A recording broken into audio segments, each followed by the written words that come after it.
Hello, everybody, and welcome to another episode of the Hardscape Growth Show. Today, we're joined by Kyle Needham of Needham Outdoor Solutions. And Kyle is a guy who's really open to helping contractors. He's very active on social media, and he's got a pretty interesting business where he's got a bit of maintenance going, a bit of hardscape construction, and we're just going to learn a little bit about his business and how he does things, because I think he's got an interesting perspective on a few different parts of the hardscape industry. Kyle, thanks for joining us on the show. Thank you for having me.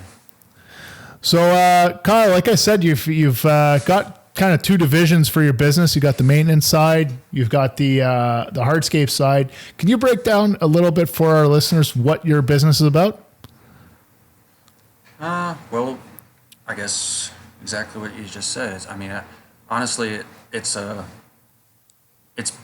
lot of both, but what really makes me want to get up in the morning is the hardscapes. I mean, that's my baby. That's what keeps me going. The reason we still do the maintenance is because we'd been doing it for so long when my dad was running things before I took over, and it just only made sense to keep it going while I was building the hardscape side. And now it's to the point where the maintenance side pretty much runs itself because I've got some really good guys working for me, and it's very little stress, you know, the maintenance side anyway. And it's good cash flow. It's very little stress to me. And at this point, I see no reason to get rid of it, even though I don't enjoy it much, and I'd rather be doing hardscapes 24/7, which I pretty much do. I'm the guy that does the hardscapes. I'm the hardscape designer. I'm the hardscape foreman. I'm the hardscape salesman. I'm all of that, you know. Okay. And that's only possible because we're just a fairly small company compared to the grand scheme of things, you know. But that's a cool perspective to have, though, because you're focusing your energy and your time on the part that you're passionate about, and you maintain the other part of your business because you know you have good people that you can trust. You have good repeat business, good repeat customers. Therefore, you have a steady stream of cash flow. Your profit margins are probably healthy and predictable because you've had the same people and the same customers for many, many years. So why get rid of it? Plus, it helps you have a foothold in the community. It gets your name out there. So, well, that's another good point. Is that if you're just doing strictly hardscapes, you might do a patio for somebody, and then once you hand over the keys, you may never see them again. Mm-hmm. But with maintenance, you see a lot of these people every week, every 2 weeks at minimum, mm-hmm. you know, and your customer base is already much larger than it would be if you just did strictly hardscapes, because mm-hmm. you're giving the hardscape people a product. When you're done with it, you leave. You may never see them again. Yeah. And hopefully you don't ever hear from them again. Unless they move. Yeah. But that's when you want to hear that, or they want to build something else. But, yeah. You know, every time one of my former hardscape customers calls me, of course your heart sinks just a little bit. It's like, oh no, what's wrong? But it's always something like, oh well, you know, what did you say to clean this with? Or we're thinking about adding on to this. So it's rarely ever a bad call, you know? Yeah. But yeah, it's just the maintenance side just keeps everything, it keeps your customer base large, you know? It keeps your name out there more. It keeps more trucks on the road with your name on it. And it's just, you know, hardscape crew, you drive to the job site, you're parked there all day. My maintenance crew's running around all over mm-hmm. town. That's your name all over town, all day, every day. Yeah. So there's value there too. And you know, like we were saying before we got started here, there's three types of businesses that operate in the hardscape space. There's the maintenance companies that will sometimes do hardscapes when they're asked. Doesn't mean that they're less important or less good than the companies like yours that have a team that do hardscapes, have a team that do maintenance, or the companies, the third group, that do only hardscape. As long as you're building things right, you're doing the quality work, you're bringing value to the customers, and you're doing so profitably, what's the problem? There's no problem. It's just there are three different ways to run a business, to earn a living, And that's really what the show is all about, is how can we do it better? Well, I think a lot of that has to do with the regions you're in too, and your local, where you live. I mean, I think another unique thing about my company compared to a lot of the people you have talked to so far on this podcast is that I'm super, super small town. Like, I'm in Southern Illinois, which is, you think you hear Illinois and everybody's like, oh, Chicago. No, we are about 6 hours south of Chicago. So Illinois is a very tall state. Yeah. So I'm closer to St. Louis than we are to Chicago. So, but I live in Murfreesboro. But we don't do all of our work in Murfreesboro because it's nothing but small towns. The largest town near me is Carbondale, which is 25,000 people, and it's only got 25,000 people when the students are in for the university that's there. That's the largest town, 25,000 people. Yes. So we work in all of these different towns. Sometimes we're doing projects 45, 50 minutes away from home because that's what we have to do, because we can't stay busy in our hometown all of the time. We have a pretty wide map that we have to serve to stay busy and do the jobs that we want to do. I'm quite sure that we could stay busy in Murfreesboro if we wanted, but I'm not going to be building the things that I really want to build.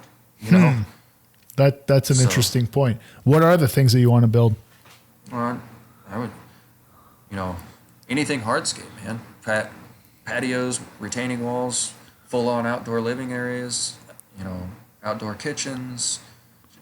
We got a couple of, I've done a few waterfalls, like pool waterfalls the past couple of years, and got a real nice, pondless stream type of waterfall using natural stone coming up later in the year. But it's funny that every now and then I wish that we could just get a call to do a simple patio. I don't get many of those anymore because I guess the way I've marketed myself and people see what we can do, and then next thing you know, all of my projects, there's just so many elements to it. It's not just a patio. There's a wall involved, or there's fire pit, or there's a kitchen, I can't remember the last time we just did a simple patio that was 2 or 3 days. It's always this big elaborate project with everything in the kitchen sink too, and it's cool because I love creating things like that, creating spaces, and but it just sometimes you wish you just get a call for a simple 20 by 20 patio and go knock it out and go home and. Well, I'm just scrolling through your Instagram, and I'm seeing what you're talking about in terms of the complexity of the designs, the playing with the different materials and the textures and the colors. And you're not shy to do that. A lot of times when we talk to contractors, whether it be on job sites or on the show, there seems to be a little bit of a reluctance to kind of go out there with the designs. You don't seem to have that reluctance at all, or that hesitation at all. Just looking at it, like all kinds of different stuff going on here. I like it. I don't want to do the same thing twice. Like if it's kind of like a tattoo artist in a way, Yeah. If somebody called me and said, I want a patio just like this one that you built, I was like, I can't do that. We can do something similar, but we're gonna have to make it your own, And I just. Like I said earlier, it may not be the most profitable way to do it, but it's really, really cool that I get to make a living doing this. But at the end of the day, this is my artistic outlet. Like that's what it is.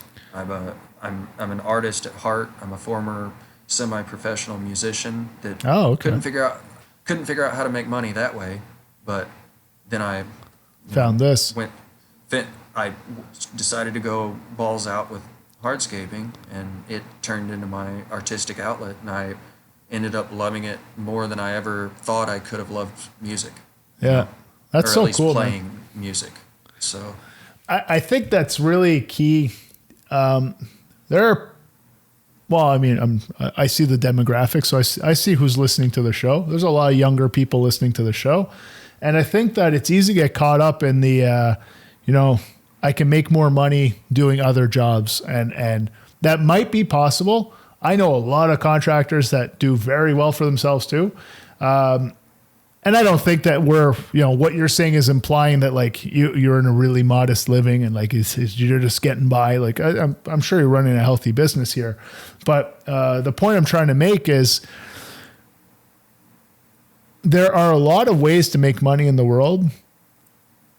There are not many that allow you to really express yourself creatively or artistically, like you've said, and I think that has a tremendous amount of value because not only are you helping people and you're making a better outdoor space for them, but you have that outlet to express yourself and to have fun while you're doing it. So I think it's something to keep in the grand scheme of things is if you have something that allows you to create and get paid to do it and that gets you fired up that every morning you do want to get out of bed and do it, then that's where you got to be.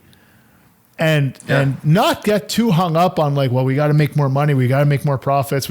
Like that stuff comes when you do things well. The money is the byproduct of having the passion and then having the discipline to run a strong business.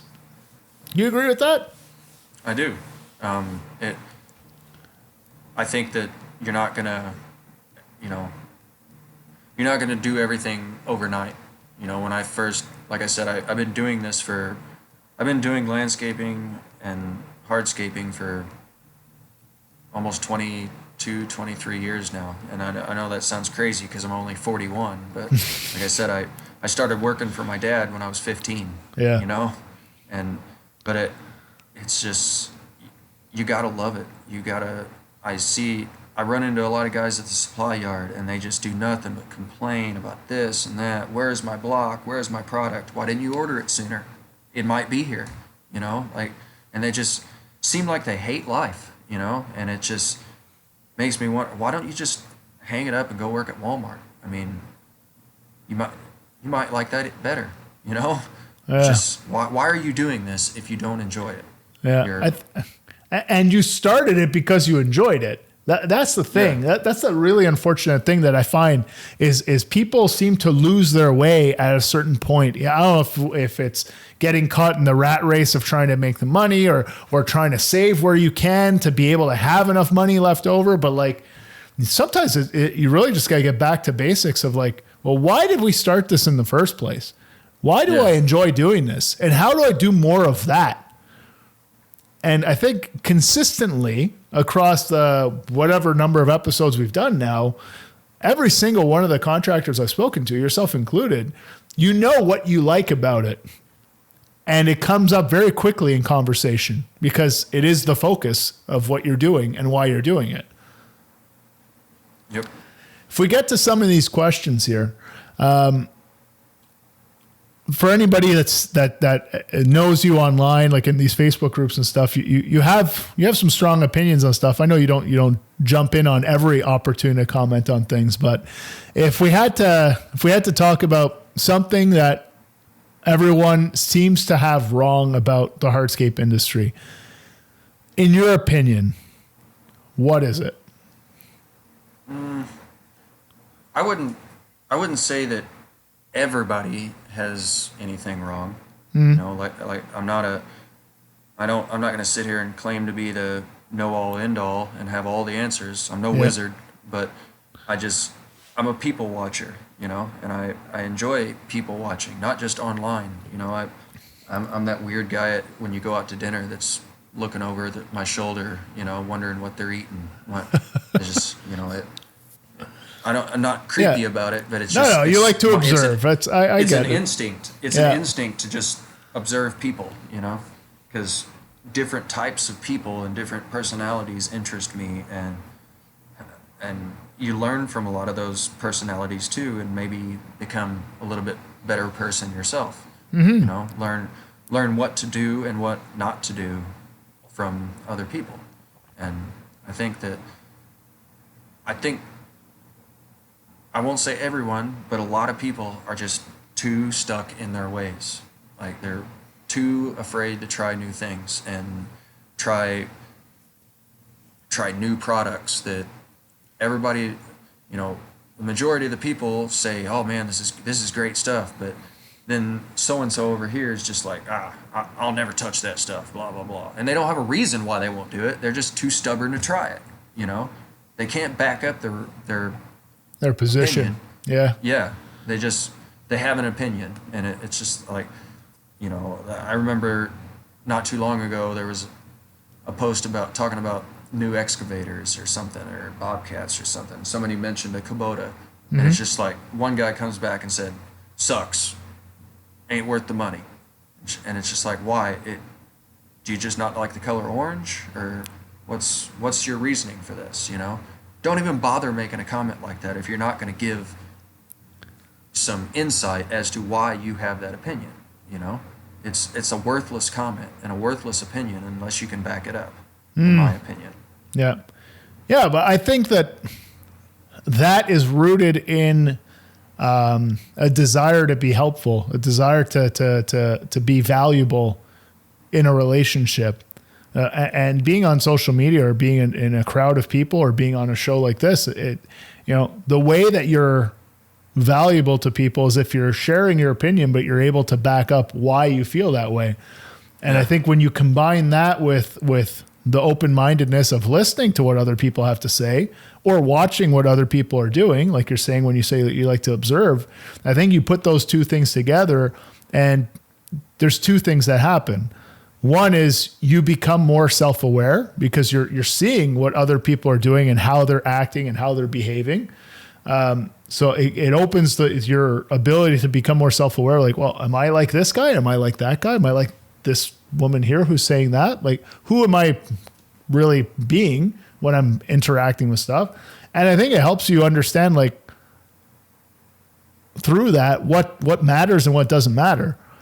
Yeah. And I find that you see it in crowds. You see it at, like, when we do contractor showcase, we have like 400 people in the room, and they're you get a few people who just want to argue, who are just, they're not going to listen. They're closed-minded, and that's it. And then you get another bunch of people who are super open-minded, super active, asking a lot of questions.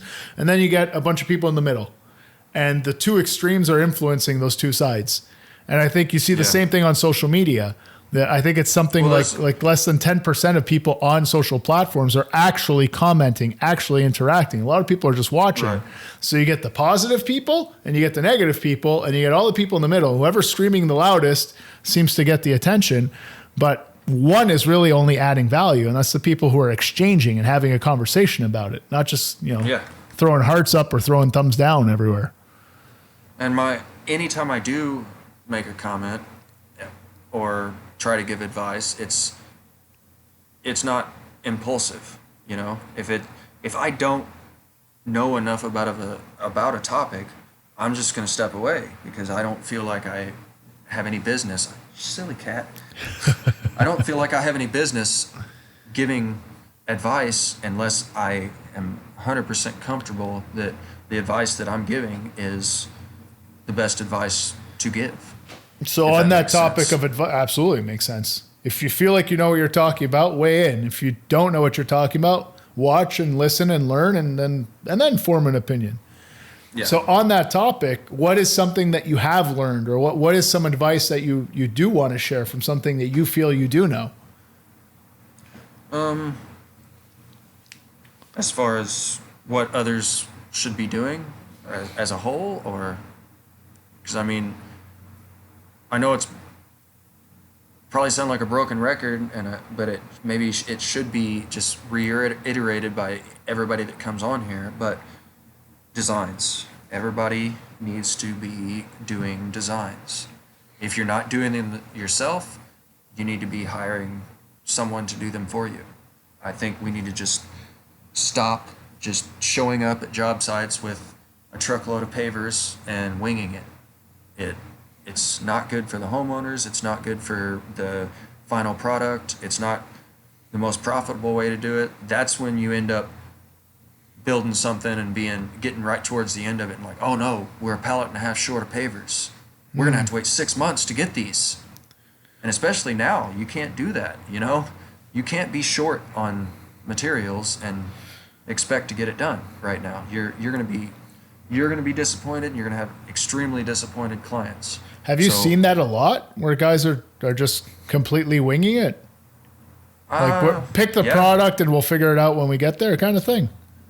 It's a little less common than it used to be, I suppose, and a lot of guys online are definitely open to the idea, but I mean, you'd be surprised how many times you see on those groups guys pop up. It's 2 or 3 times a day somebody's asking for advice on what software to use, you know, and that's great, but it's just you should have already been using it, you know. You should have asked this question years ago, you know, because but at the same time, when I started doing it changed my world, and it's not for everyone, you know, but at least have somebody else do it or something. And I know not every job is a must for a big elaborate design, you know, like I said, a simple 10 by 20, 20 by 20 patio or something. There's really no reason to do a design for that unless the customer just really wants to see it for their own well-being. But when it comes to multiple elements to a job where you're dealing with elevations, walls, patio, steps, all that stuff, you're just setting yourself up for a bad time if you don't have it well planned out before you put the first shovel in the ground. And that's one thing that I didn't realize when I first started designing. I thought when I first started designing, I was just like, oh man, this is just it's gonna help me sell more jobs. It's gonna help me sell more elaborate jobs, you know. But I never realized until after designing a couple and building those how much it would actually help me, because I was so much more prepared when it was time to go do that job, you know. I knew exactly how much materials I was going to need. I knew, you know, exactly how much square footage we were planning on building, and there was no questions. I had everything ordered well ahead of time and ready to go, and barely had any leftovers of any product. Definitely never ran short of anything because I knew how much to order ahead of time. I wasn't just guessing. You know? And then, so that's another big point of it too. It's not just for a selling aspect. Like, I don't think guys realize how much it actually helps us as contractors be prepared for the job. And then on top of that, being able to show the crew and, you know, have that plan printed out, the overhead view of the plan printed out so they can see it. It's almost impossible to, you know, explain your vision to your crew and then be like, oh, okay, I know exactly what you're talking about. Let's do this. You know, but when they see it on the computer or on the printed out paper, they're just like, oh, okay, we're building this. All right, let's go. So I find it interesting when you say that the design helps the customer, helps the contractor, and it helps your crew because it makes things clear and understandable for everyone. Everybody's on the same page. Yeah. I find it particularly interesting though, because in your situation, if I'm understanding correctly, your business is a little bit smaller where you're the guy who owns the company, you're selling the projects, and you're the foreman on site. So how important is it then compared to, you know, if it's a bigger company and the designer and the foreman and crew are not the same person or are not on the same site together, then obviously the need to hand over a design package is crystal clear.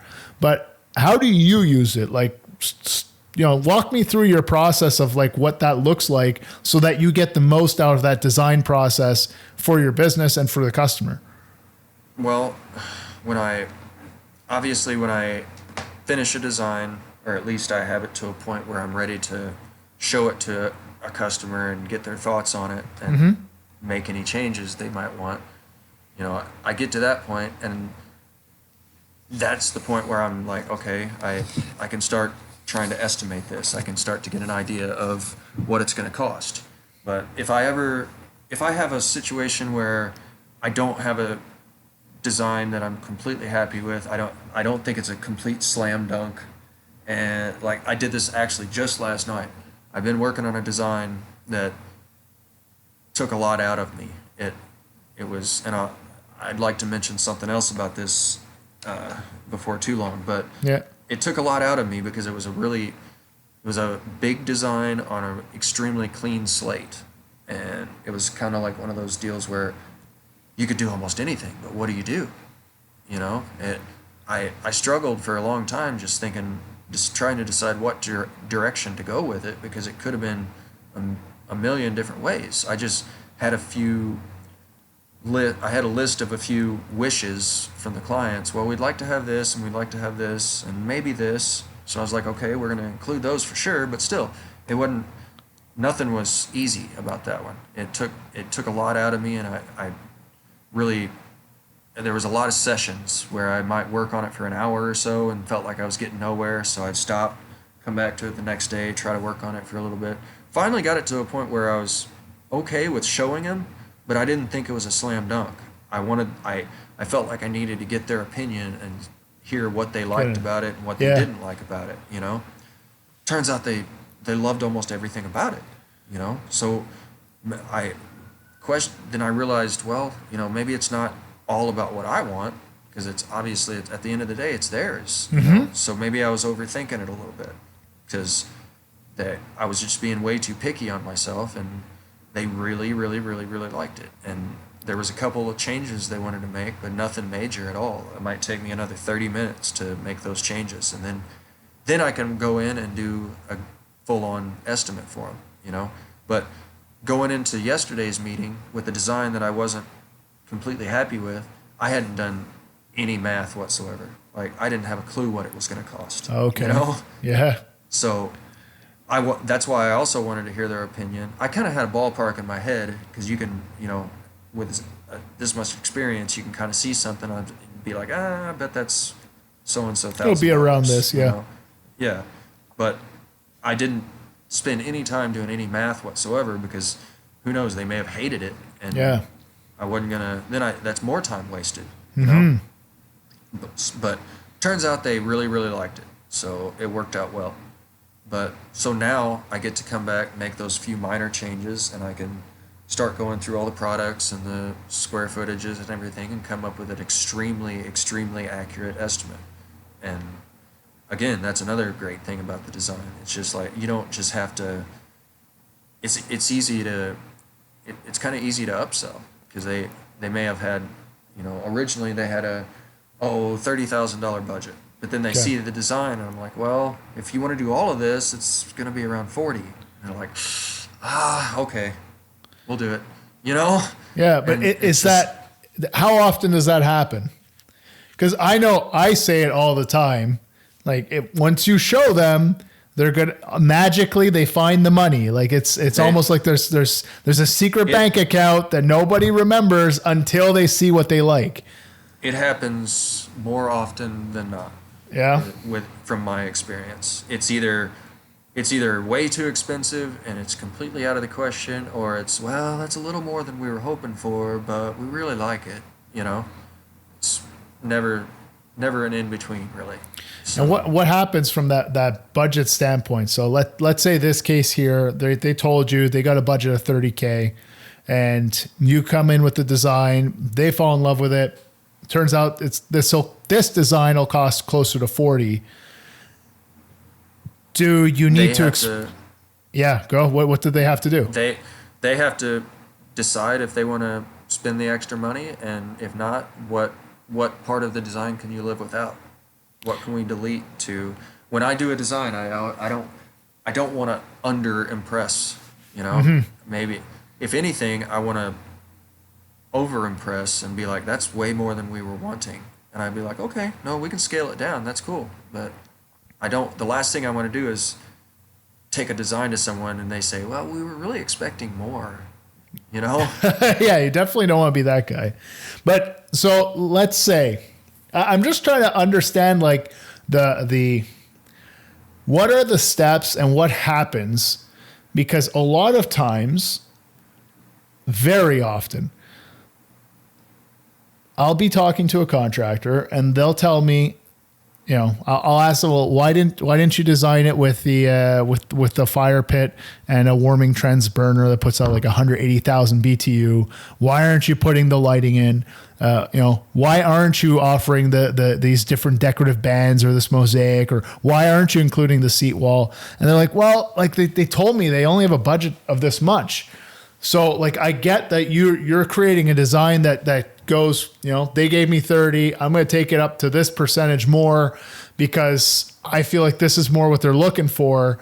How do you create something that allows you to walk it back if you need to, without making the customer feel like either A, they're giving up way too much, or B, that, this was part of your plan all the time and you were just trying to get more out of them?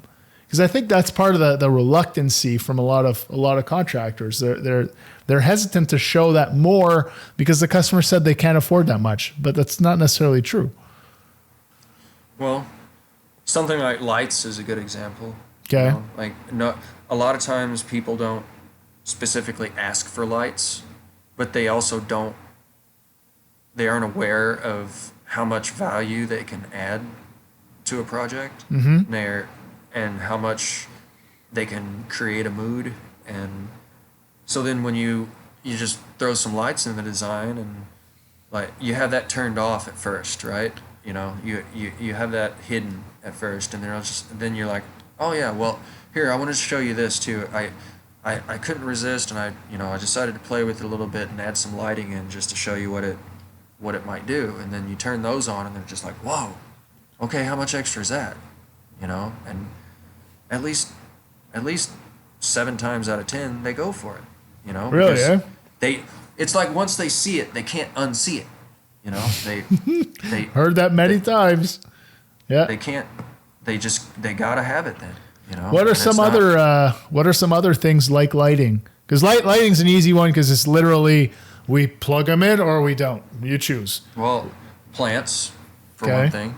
You got a lot of times they just ask for, we kind of want a patio here, and we'll do some plants ourselves later on. But it takes 15 more minutes to throw some landscaping in and some plants, so it actually looks like a real finished design. Mm-hmm. And then next thing you know, they're like, well, I really like the plants you've chosen here too.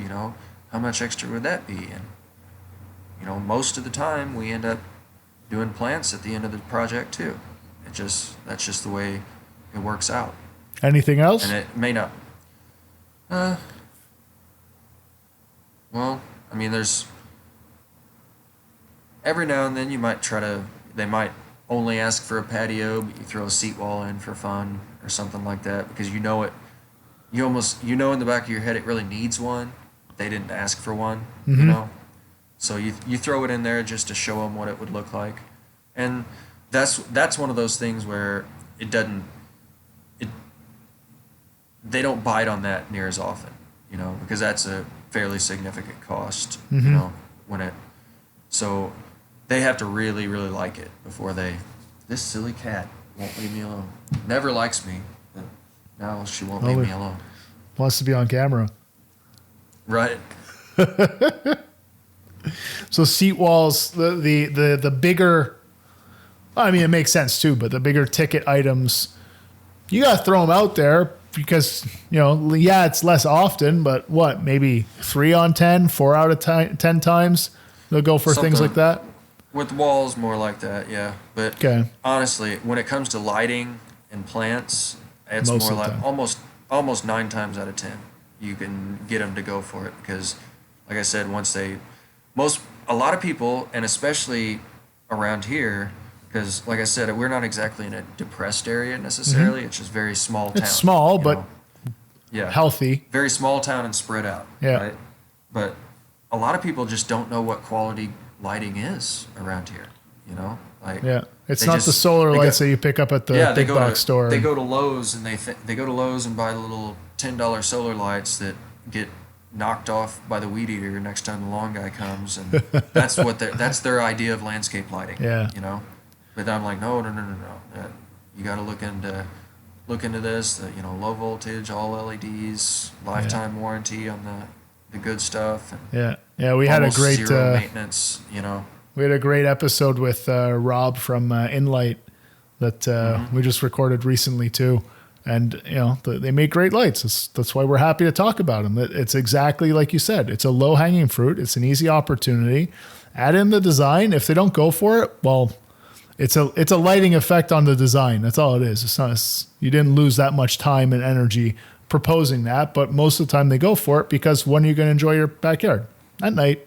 So, And one thing I always try to do with lights like that, let's say they choose not to go with the lights. Well, I know that like hardscape type lights, like under cap lights, that's kind of hard to do after the fact, but I always run conduit regardless, just because. And then I tell them that too. I'm like, you know, I just in case you ever decide down the road that you do want to add some lighting in, it's easily done now because we ran conduit under this, and you know, and it's ready to go if they ever do decide to do it. And quite a few times, it might be a year later or so, but they'll call back and they say, "Yeah, I think we're ready for that lighting now." yeah. You know. Yeah. Do you think that it makes it that much easier to sell it when you say like, look, we're going to be running the conduit. We're going to be passing the low voltage lines anyway, just in case, because most clients do go for the lighting either upfront or a year or two later. Do you think that helps convince the client to jump on and just get it done right away? Because you're saying like, look, we always do it because people most of the time do it. It has happened a couple of times, but I never tell them that I'm doing, you know, running the conduit or anything until we're mid-construction. It's not like I tell them ahead of time that I'm going to do it, because to me that maybe I'm just being paranoid, but to me that seems a little pushy, I guess. Okay. Like, you're gonna get this. Don't you? You're gonna get it. Don't worry. You're gonna get it. Yeah. Yeah. So it's like mid-construction. They'll come home one day and we'll already have the conduit buried, and then I'll be like, yeah, we went ahead and put this down just in case. It was only $3 pipe, you know. So they feel better about it. Not going to charge you an extra $3. Yeah. They feel better about it and about you because you're thinking ahead for them. Yeah. Exactly. Because that works. Homeowners don't think about that kind of stuff, you know. No, of course not. That's exactly it. That is your job. They are very appreciative. Yeah. Okay, so let's shift gears a little bit and go to the I guess let's put it this way. You have been very beneficial to lots of contractors because of your involvement in certain Facebook groups, talking about design software, talking about design tools, trying to help others achieve what you've been able to achieve with growing your business. On that topic, what's a resource or a tool or a channel that you find people are not using enough? It's there, it's available, and they're not taking advantage of it. Oh, this one's easy. Okay. Company reps. Okay. What's that mean? Well, a lot of the questions I see get asked on those groups should be. And I mean, you know, there's nothing wrong with asking your colleagues as well, but truthfully, a lot of those questions we see, the first call they make, it should have been to the company rep, because you might get some good advice from us guys in that group, but you're also going to get some really terrible advice. And it's a mixed bag. Your first bag. call should have been to your rep with that question. You know, I think that I talked to a lot of different reps and kind of about this, because I'll bring up my Teco, actually, unfortunately, my former Teco block rep, Michael Berry, was just extremely instrumental in me going balls out with this. Yeah. He honestly really was. And he's your former rep because like he's still with Teco. He is definitely, he's still with Teco. He's full-time in Chicagoland now, and we're little guys down here, and we get the St. Louis rep now. So, and he's a good guy too. I just haven't had a chance to get to know him very well. But Michael and I became really good friends. Like we still talk, even though he's not my rep. You know, he was very instrumental in me having the confidence that I have now to go build some of the things that I've built, you know, and using Teco products to do it. You know, he's very good at his job. He's a very good salesman. That we know. But can you tell me like how he made you feel about that stuff? Because, you know, there's a lot of people look at sales reps and say, well, like these people are just here to sell. But there are quite a few out there that understand that to sell is to help. That is the job. And the better you help people, the more sales you end up making. That's why I like to talk about bringing value to the clients all the time as a contractor, because that's how you're helping them. You're helping them get more out of their backyard.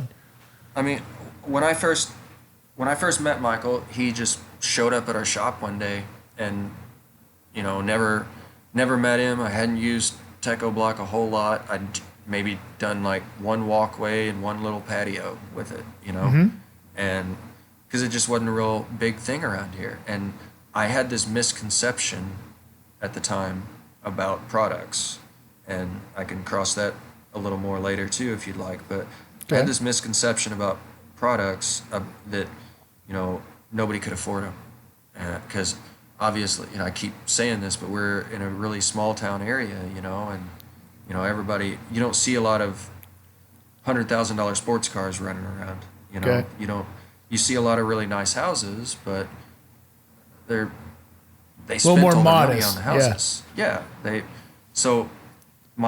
you know, in the back of my mind, I'm thinking, well, I'm not going to get the job if I push those expensive products. And then it really, he was the first one to really help me realize that the products are such a minimal portion of the job. Yeah. You know, like, and that it's like really, 20 to 30% of most projects. So it was once he got that ingrained into my head, you know, and he really helped me figure out what products work well together, and you know what had sold well in my area in the past. So maybe I should push that. Maybe I should start by pushing that more, you know, because it seems to be popular with the type of clients around here. Yeah, maybe it fits the neighborhood, or it fits the homes, or if it's the style of that area. Because somebody the other day on my Instagram account, and I believe he's with Teco, mentioned how my last project I did, it was all earth tones, you know, a lot of browns, and he's just like, man, I see this comeback coming, and I'm just like, it never left here. Like I get excited when I get to do a gray patio, you know. Really, Almost everything we do is earth tones and grays and a lot of chestnut brown, you know. Yeah, I mean, I see that. A lot of Antica, a lot of Villaggio too. So you're in the more a lot of the stuff that I'm doing around here, a lot of people would consider out of style, but we are kind of like that around here. We're a few years behind, and I'm not ashamed to say it. So I mean, is it out of style if that's what your customers want, and when you design and you show it to them, they're excited about it? Yeah, well, I don't mean it's out of style. It's just a lot of people would consider it out of style because people around my area aren't necessarily trendsetters because the population just isn't there. You know, we get our inspiration from larger metropolitan areas and seeing what the big guys are doing. You know, and but yeah, we do things differently, and we still do a lot of earth tones, and I still get to do a lot of grays too, but it sticks out like a sore thumb. You know, it really does. I got one project coming up here pretty soon on a new construction house. A buddy of mine he's a builder, and he's building some really, really nice houses, really nice spec houses, and he's taking a lot of chances and doing some really modern architecture that you don't see a lot around here, you know. And he's also taken a chance by saying, you know, I don't know if this is like this everywhere, but a lot of builders around here build spec houses, but they don't really finish them. All they do is they finish the inside, and but not the outside. They pour a cheap ass concrete walkway and like a little parking spot in front of the garage, and then they call it done and they sell it, and they leave all that burden on the homeowners to finish the outside, you know. Well, he's taking a chance, and we're finishing some of his houses and going. I mean, a couple of these houses, they're going to stick out like a sore thumb in their neighborhood. Yeah. They're going to look extremely out of place, and I think it's going to be awesome, you know, because hopefully people will see that and they're like, wow, they're doing that here. Maybe I can do it too. Absolutely. Absolutely. I've said this a number of times on the show, but where I live up in Montreal, hardscapes are all over the place. Like it's not just little backyard patios. Like you go into the suburbs, as soon as you start getting into these $400,000-$500,000 homes, which in Canada is a good size home, but it's not like a mansion. It's a good size home. They have hardscapes for the front walkway, for the front steps, for the driveway. And as you start seeing those pop up, well, guess who else is going to do them? All the neighbors will. And then before you know it, entire neighborhoods, entire subdivisions, entire suburbs, every driveway has pavers. Like if you came up here, I could drive you around and just show you like entire neighborhoods, all Techo block everywhere. So it's all about getting it out there and showing people what can be done. And then all of a sudden, people are not so scared to try it anymore because it's been done. And the front entrances, like you mentioned, honestly, I kind of enjoy those almost more than a backyard retreat. Wow, they're great access. Great access, and it just really changes the house. You know, like I did one a couple of years ago, and it was an older house. It was a brick house, and the homeowner was a painter, and he had the gall to paint his house black. Cool. And we did an entire new front entrance. There was like 12 Roca steps involved. That was right when HD2 came out. We did all shale gray smooth. Nice. HD2 the pops. with Yeah. a graphics wall and mixed some natural stone boulders into it. I mean, it was a grand entrance to this place, and it just changed the whole house. Yeah. You know, it wasn't just a little patio in the backyard. The front entrance is a brand new place. Super undervalued in the in most markets in North America. People underestimate the impact that they have, the value that they add to the home, the impact they have on curb appeal, how homeowners feel about their home, and the impact on the contractors building them, because they're fun to design because it's a new space that you don't get to play with a lot, and they're super easy access. It's the front lawn. Yep. What were you guys saying? Like I said, I get more excited about designing those than I do backyards. I really do. And I got a few on the horizon, but nothing super sold, except for, like I said, my buddy Johnny Henke, who's the builder of these homes. We're going to do a couple of front entrances on his, and just it's going to look complete. And I mean, I just can't imagine how that's not going to help it sell quicker. Oh, dude, for sure. I've seen it plenty of times. When I was in sales, I'd have deals with all kinds of developers and builders, and the model home. Let's set up the landscape. Let's do the driveway. One of the big things I was pushing was permeable driveways, and that would really help sell the home, because you not only do you have the curb appeal, and is it beautiful and far more durable than any other pavement option that the driveway could have, but it's also, because it's all open graded, you're going to have far less risk of heaving from freeze thaw and everything, especially that's a new construction. And you have the sustainability aspect where you're allowing the rainwater to be reintroduced into the water table. So all of these things help sell the home. And another common misconception is that permeable pavements cost more than regular pavements. They don't. Depending on the situation you're building, they could cost the same or even less. So it becomes a very interesting prospect for the home buyer to be able to get all that built in with the home. It makes a huge difference. And then once you start seeing that going, bang, bang, bang, all the other driveways down the street start doing the same thing. Unfortunately, that's one thing that we don't get to do a lot around here is driveways. Yeah. I actually did one small one last year, and I wouldn't even call it a driveway. It was more of a parking spot. But it was a really tiny property, so it was all the driveway they had room for, but it was still just kind of a parking spot, you know. Oh, you got to start Don't get to do a lot of driveways. Front entrances are still a lot of fun. Oh yeah, for sure.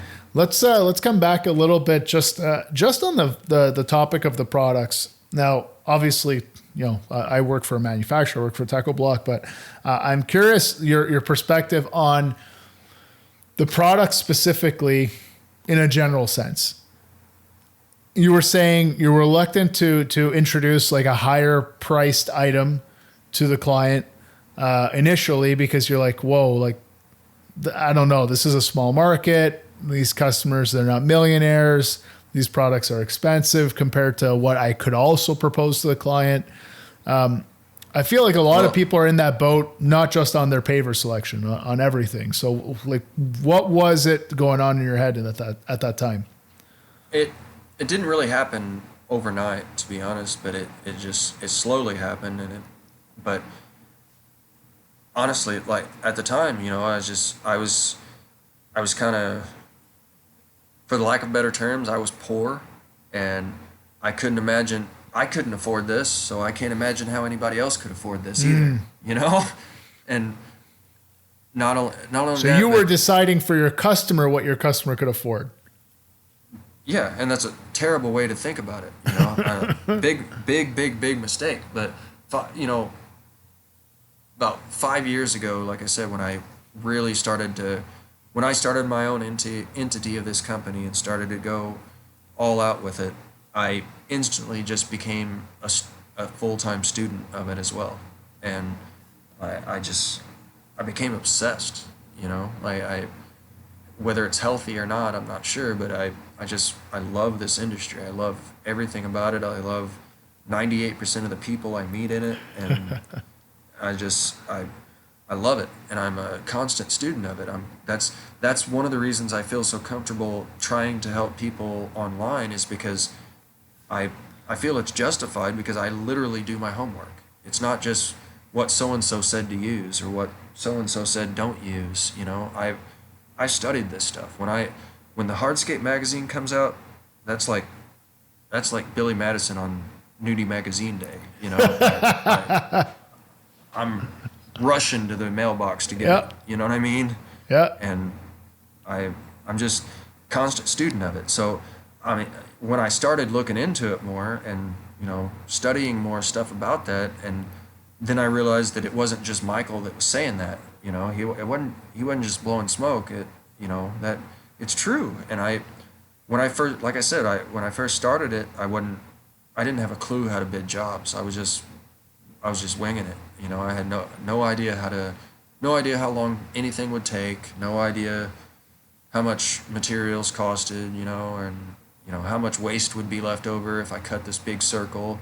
I didn't know any of that. I just I dove into it and I just started figuring it out. But I took notes the whole time, I learned from my mistakes. I learned from things that went well, and just a constant student of the game. I don't claim to be an expert by any means whatsoever, and I hope to never be, because I just want to keep learning and keep learning. Every year new products come out, every year new techniques come out, and I think it's great. So new things aren't always necessarily better, but you at least gotta give them the time of day and decide for yourself if it's right for you. Same thing. I started using perma edge last year. When it went wide, and it was just the greatest thing since sliced bread. But now you still got guys out there using edging and spikes and open grade base and complaining that it doesn't work. And you make a suggestion of perma edge, it's like, well, that'll just crack. It ain't gonna last in my climate. Yeah, it probably will. Do the research. It might be a really good option for you. You should look into it. Yeah, you got that. It was for me. You got the extreme edge from Alliance FlexLock products too. Fibers are built into it. It's polymer modified. It's not just plain Portland I used cement. that on my most recent job, and yeah, it worked great too. Mm-hmm. The industry is evolving. That those products are out there, though. That's it. It's not like manufacturers just come up with ways to make money. Like the new products Right. come out because they are supposed to be a solution. Now that doesn't mean that you have to have blind faith and just try whatever anyone pitches at you, but know what you're trying to solve, understand that enough so that you can make an informed decision.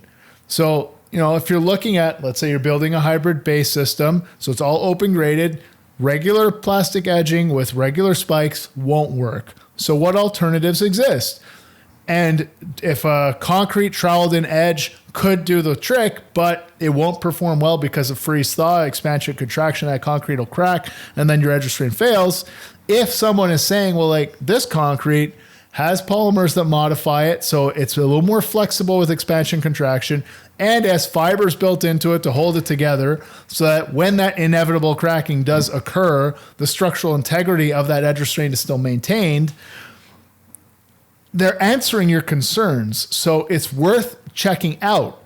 And then the next step is trying it. And it doesn't mean that you need to try it on your next major project. Find a small opportunity to give it a shot, because it's got to be better than whatever situation you're not happy with right now. And worst case scenario, it's the same. So what did you lose? Nothing. And I think that's the big thing is the people who, and I was just talking with Stéphane Poirier from Pear Tree up in Ottawa just last night. Same thing. Guy's not afraid to try new products. He's not afraid to try new things. Why? Because he studies the business. He studies the construction. He understands how every part is supposed to work. So he's more open to alternatives because he understands the impacts of that alternative either succeeding or failing, and he can control what happens around it. So I think that's super smart the way you look at it. Well, I've had even my own personal projects, but a lot of projects back in the day and it wasn't my dad's fault by any means. I'm not trying to blame him. It's just that long ago, there just wasn't all these cool options available. Mm-hmm. You had dense grade base, you had sand, you had plastic edging, and you had spikes. Mm-hmm. And then we were even doing things before polysand was even out. Yep. Yep. So you had concrete. You the same sand that you screeded for your setting bed. That's the same sand that you put in joints. Yep. And now it's kind of coming full circle, and some people are doing that again with joint stabilizing sealer because they're sick of dealing with the random issues with polysand, which may or may not be their fault, but that's a whole nother episode altogether. Well, that's a whole other thing. But again, people looking at that and saying like, you know what, I'm going to put regular masonry sand or washed concrete sand in the joints, and I'll use a joint stabilizing sealer or protectant to lock that in. Those are people who understand what the system is supposed to do and what all the parts are supposed to do. So they understand the alternatives that are available to them. And I like the way that you say it. You're a student of the game. You're looking at everything to understand it better, so you're best positioned to make the right decisions. You don't need to be running a mega corporation to have a good head on your shoulders. Look at what matters to your business and to your customers and make the right decisions. And whether that be designing projects ahead of time to understand the constraints and understand the material requirements and the time involved and all that stuff, help the customer get a good idea, help your team get a good idea before you get started, or it be looking at new materials and saying, you know what, this is a better option for me because the quality is better, I'm going to build things faster, or this will look better, this will look different, that's going to give more value to my customer, or this is going to help us secure the proper performance of our hardscape project. These are all reasons to consider new things. And the businesses that grow and continue to succeed year after year after year and are profitable are the ones that are open to change, because nothing stays the same.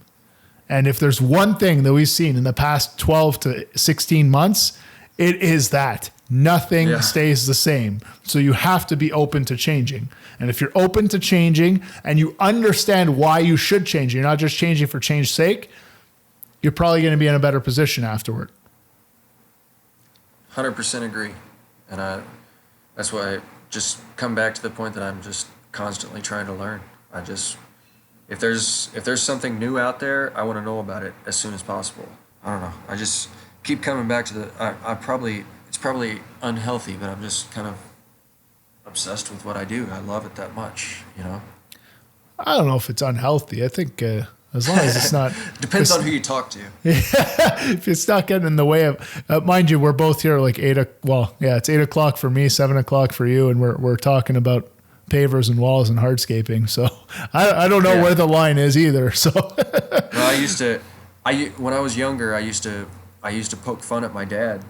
You know, he'd be on the weekends hanging out with some friends or whatever who, you know, it might not necessarily be landscaping, but he had construction buddies and concrete truck driver buddies and everything. And they'd sit around on weekends and have a couple of beers or whatever, and they'd talk about work. And I was young at the time, and I'm just like, God, guys, can't you find anything else to talk about? We don't go back to work till Monday, you know? But here I am talking about work when I'm not at work. Well, that means you found your passion. You're able to turn it into a living. Like what more can you ask for? But I look back at that type of thing and I get it now. You know? And then my dad was also the type of guy where we'd be driving, somewhere and he'd point at our house and be like, yeah, I poured concrete there way back in the day. Yeah. Or, I did this there way back in the day. And now I catch myself doing the same thing. Absolutely.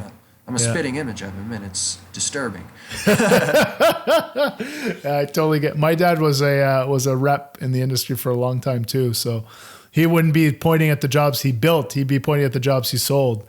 So right. And I do the same thing now. I'll be in a town anywhere with my wife, and I'll be pointing things out. That and I walk around, like I go any country, anywhere in the world. The first thing I'm looking at is the ground all the time. I just always look at the pavements. How are they building it? What are they doing? I have a picture that I took in front of Mozart's house in Vienna, in Austria. Except it's not Mozart's house. It's the city square in front of it that they were repaving. So I took a selfie in front of the guys repaving the street in front of Mozart's house, but you don't see Mozart's house at all. Like it's just funny. like I didn't care about the house. I'm like, wow, look, it's all open graded. The whole street in this ancient town is all open graded stone. I was like, look, it works. Like they're doing it everywhere. So that was a few years ago, but I totally get that. Like that. I mean, look, that's why we started Hardscaper. That's why we started the podcast. It's all about. There's a lot of very passionate people who care a lot about the industry and the future of the industry and the people in it. I'm one of those people. You're one of those people. And that's what really this is about is getting hardscapers together to help hardscapers, whether that's on social media, whether that's through a podcast, whether that's through content on a website, or whether that's through magazines or events or meetups or whatever. There's so much good stuff out there. There's no excuse to fail in this industry. Everyone's there to help you. You just got to ask, whether it be reps, whether it be other contractors, or whether it just be, free resources like this. You can make it, you can succeed. Kyle, do you have anything you want to add or anything that we touched on that you want to just finish your thought on? Well, yeah, I would kind of like to elaborate a little bit more on the rep thing. Yeah, sure. I've heard this from multiple reps, right? Because it doesn't just stop with Michael. But, I would like finish a job or be in the middle of a job and send in pictures of the progress of it, Mm-hmm. Didn't expect to reply right off the bat. I'm just like, hey man, look what we're doing with your stuff, And I think it almost kind of surprised him in a way, because he was just like, man, no, usually people only call me to bitch about things, you call me to talk about, you call me to talk, and, and it was that I was just like, does that really happen that often? And yeah, I talked to, Tom Rowe, our Alliance rep, came this past week and helped us install our new edge. It was the first time we'd ever used it, and he said the same thing. He's like, man, he's like, I appreciate you talking to me and having me down for this, because honestly, most people, all they ever do is call and complain. All I really have time to do is damage control.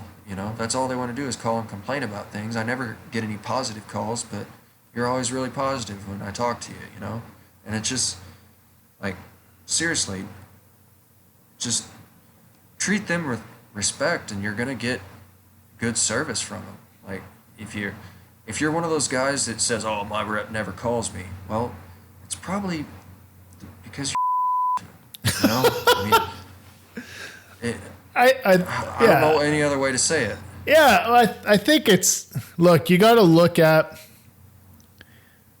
I'm a big believer in partnerships, and there's different levels of partnership, obviously. But if we're going to do business together, it's got to be a two-way street.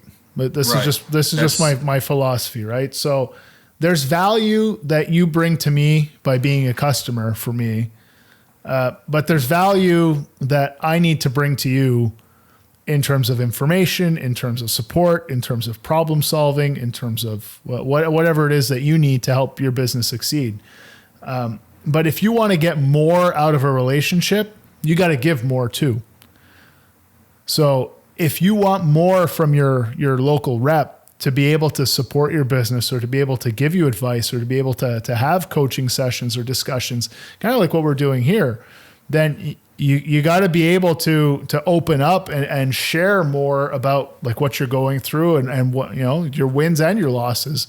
And that's how you really build strong relationships. And again, it's like I was saying before, like that's the best way to learn. You learn from talking to other people. So treat them with respect, be open, be transparent with people. You don't need to reveal all your deepest, darkest secrets, but you know, share with them, and the good people will share back.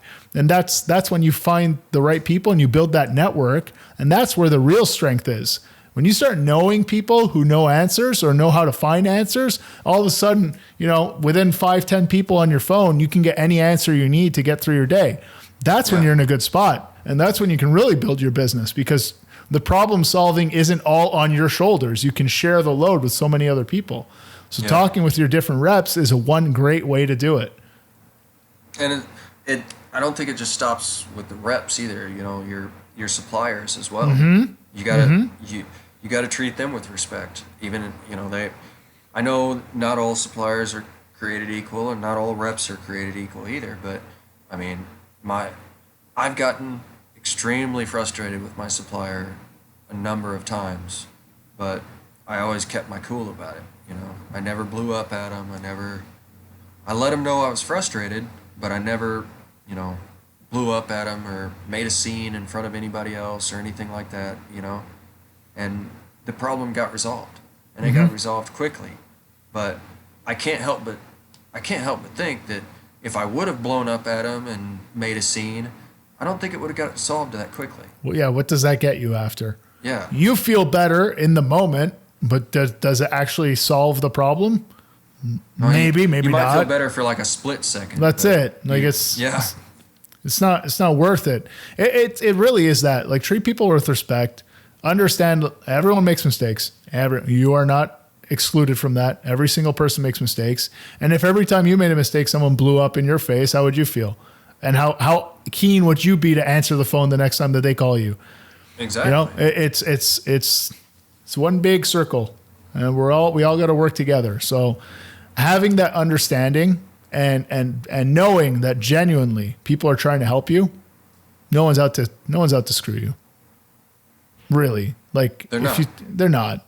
You can get screwed, but it wasn't their intention from the beginning. Just they didn't hold themselves accountable, and you didn't either. So I think that's a fair point. Reps, suppliers, anyone you do business with, your accountant, your insurance broker, your car dealership, whatever. Like all these different businesses, they're all just trying to get by. They're all trying to make their money. But if you have the right approach and you share with them and you encourage them to share with you, you're going to learn more than if you try to do it all on your own. Yep. And if you're able to learn more, you solve more problems faster. And business is solving problems, so you'll be running a better business. Yep. I completely agree. Cool. All right, Kyle. Well, we've done the turn of a lot of different topics here. Last shot. Anything else you want to add? I don't know. Definitely just want to thank you for having me. I mean, I can think of probably 100 other people that are probably more deserving for you to have asked first. So I'm humbled you asked me to be on here, and No worries. excited to see their final product. Yeah, So, me too. I love it. I think what you guys are doing is really, I think what you guys are doing there, you know, it's no substitute for the showcase because those were a blast. Yeah. And I hope they come back eventually. But man, I got 2 guys that I just hired this year, and that was the first thing I did with them. I mean, I guess the first few days they did some busy work type of stuff, you know, lawn cleanups. That was real early in the year before leaves were even on the trees or anything. But then we had a couple of rain days, and I was just like, all right, guys, come here. We're gonna watch some videos. You know, I want to get you guys familiar with what we're gonna be doing when the weather allows us to. You know, and they're 2 young kids, like 18 and 20, half brothers, and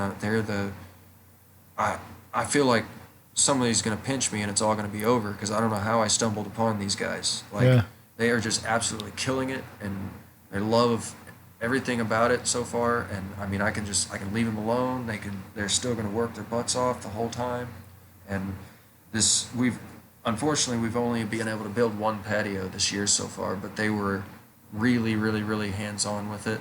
And they probably laid half the pavers. They even screeded it, some of it, you know. But I was there watching them, you know. But they, with proper instruction, they did it just as well as I could have, you know.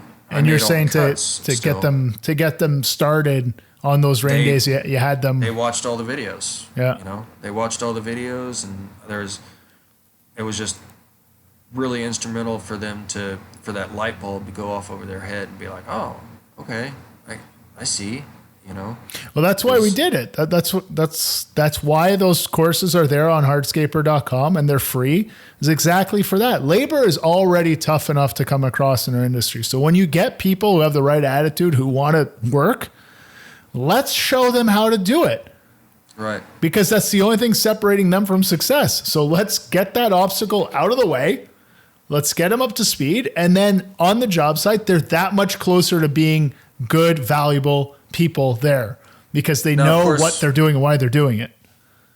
Of course, nothing beats hands-on experience. No, of course not. Having them watch those videos first, and then I could refer back to it. I'd be like, all right, now you remember that one part in the video where, you know, the screed poles and blah blah blah. Yeah, that's what we're getting ready to start right now. You know, and they can see it. I have no doubt in my mind that once we get this next patio excavated and start rolling, they're not gonna have more than 4 questions the entire job. That's awesome, man. That's awesome. When we finished that patio, they were just as proud of it as I was, and that's what I was hoping for. Yeah. Not just a can we load up the truck and go home now? Yeah. No, I just got goosebumps hearing that. Like that's what it's all about, man. Like it's so much fun to build stuff in this industry. Like we can do such cool stuff, and all we're trying to do with this is just empower more people to do more of it. So I really appreciate that feedback because that's the little fuel that we need to just keep going extra hard. Yeah, because it's there, man. The potential is right there, and we need more people. So let's show people why this is awesome. Let's tell them why it's awesome. And if we do that, man, the world's our oyster. All right, man. Well, I guess we've reached the end of this week's episode. So, Kyle, thank you very much for joining us, and thanks a lot for the kind words about how you've been using Hardscaper.com to help your business and help new people learn about the industry and be productive on the job site. That means a lot too. Honestly, keep doing what you're doing because you're doing fun stuff. You're doing cool designs. You're keeping the natural look alive and well. It didn't go anywhere. It's just kind of been ignored. So you're keeping that going. And more importantly, you're out there on Facebook all the time, helping people learn, especially on the design side. So if people here are listening and they want to learn more about design, they can reach out to you. I guess the best way is on Instagram. Instagram or Facebook. We're Needham Outdoor Solutions on Instagram, and then we have a company Facebook page too, but I'm the type of guy that's got nothing to hide. I leave my personal Facebook totally open. It's not private or anything like that. So, if you're like-minded individual that loves this industry as much as I do, feel free to add me. Cool. No, I don't need a bunch of solicitors trying to sell me stuff, but I'm all about meeting and making friends with like-minded people like myself. Yeah. Yeah. And just looking at all the comments you put on Facebook, super useful stuff. There's bound to be, I get help too. You got to understand. Like I said, I'm no expert. I'm not trying to be like, I'm a know-it-all, because I'm not. I've learned a lot from other guys on there too, and there's a handful of those guys that have really helped me through a couple of dilemmas and projects here and there, so it's not like I'm just doing what I can, I don't, and I do it as rationally as I can too. Like I said, I'm not, if I don't feel like the advice I'm going to give is the right advice, I just keep my mouth shut. I'm not just one of those guys that's going to comment on every post just to stay relevant or something. Yeah. I stay completely away from all the pricing questions, because it's an unanswerable question. You can't help anybody on that. So it's just, unless you're going to open up your entire books and you've been tracking everything, I can't tell you how much to charge. Yeah. That's the reality. It doesn't, if you live an hour away from me, it would be irrelevant. It has so much to do with the region and your cost of materials and just state laws, state taxes, all that kind of stuff. I'm sorry, I can't help you. I'm definitely no expert on that. I need to help myself. If you can help me, I'll gladly take it. But I'm smart enough to know that no one can really help me with that except my own personal accountant, pretty much. The one that deals directly with my company in my region and knows my dilemmas and my problems. Yeah. So. Well, that's another good piece of advice: is get yourself a good accountant who understands your business. That's going to help. If you're not rock solid with your math, get someone who is. If you're not rock solid with your designs, get someone who is. It's just, these are things you need. Not to mention the accountant, it just takes so much stress off of you. My accountant handles payroll. She handles all my quarterly taxes, all of that kind of stuff. I don't have to worry about it. I don't have to deal with it. It's not all that expensive, and it's worth every penny because I know it's done right. I know I'm not going to get this scary letter from the IRS, It's just, I know it's done, and I know it's done right, and I don't have to worry about it. So. And there's something to be said about peace of mind. That has a lot of value too. Yeah. All right. Well, Kyle, thanks again. And until next time, everyone, we'll see you on the Hardscape Growth Show next week. Work hard and pave harder. Take care, everyone. Thank you for having me.